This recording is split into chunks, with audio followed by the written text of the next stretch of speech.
Ito na ba yung sinasabi nilang organic encounter? Charot! Diyos ko, parang mga minor pa man ni Oy. Oh no! Tama kayo! Nag-celebrate ako ng New Year sa ibang lugar. Ang daming silent battles lately, kaya feeling ko, deserve ko talaga to. Xin chào! Mabuhay! Kamusta ka? This is part 2 of day 2 dito sa Vietnam.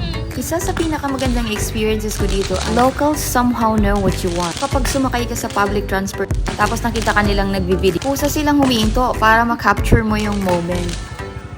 Ayon nga sa balita, hundreds of thousands ang mga turista na pumunta dito.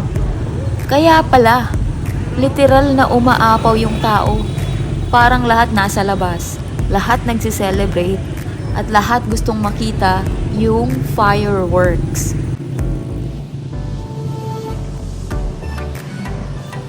At ako, of all the people here, I stand alone. Masaya naman, pero syempre, iba pa din kapag kasama mo yung pamilya mo, diba? Tulad yan, oh. Sana all, diba? But still, this is a great experience. Naglalakad na nga pala ako papuntang Huan Kiem Lake ng mga oras na to. Kasi sabi nila, dun daw yung perfect spot para makita mo yung fireworks. Hanggang sa, nag-start na yung fireworks! At alam mo yung nangyari? Lahat tumigil, as in, yung mga naglalakad, yung mga nag-uusap, tapos sabay-sabay kaming naglabas ng mga phones para mag-video.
After that, uwi na.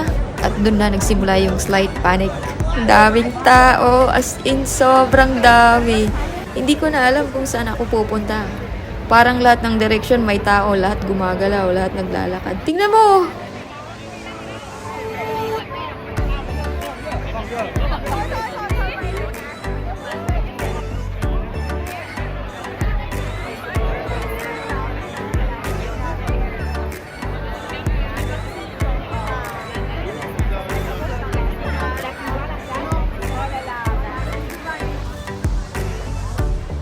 Pero tumigil muna ako dito kasi hinayaan ko munang magsiuwian yung mga tao.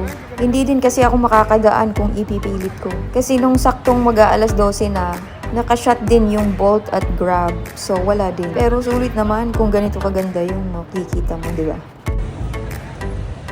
At ayan, pagkatapos ng ilang minuto, wala na yung mga tao. Unti-unti nang nagiging normal ulit yung paligid.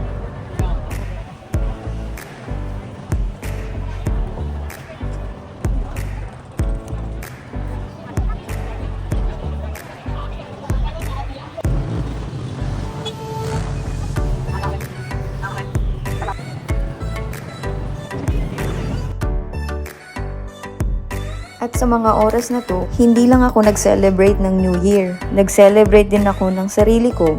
Sa lahat ng pinagdaanan ko, sa lahat ng tahimik na laban. Manny Pacquiao. May natutunan man ako sa buhay. Yun ay ang mag-set ng boundaries. Natutunan kong unahin si God, ang sarili ko, pamilya ko, at ang mga totoong nagmamalasakit. Happy New Year! Maraming salamat sa panonood. Sa susunod ulit ha! Love you! Mwah!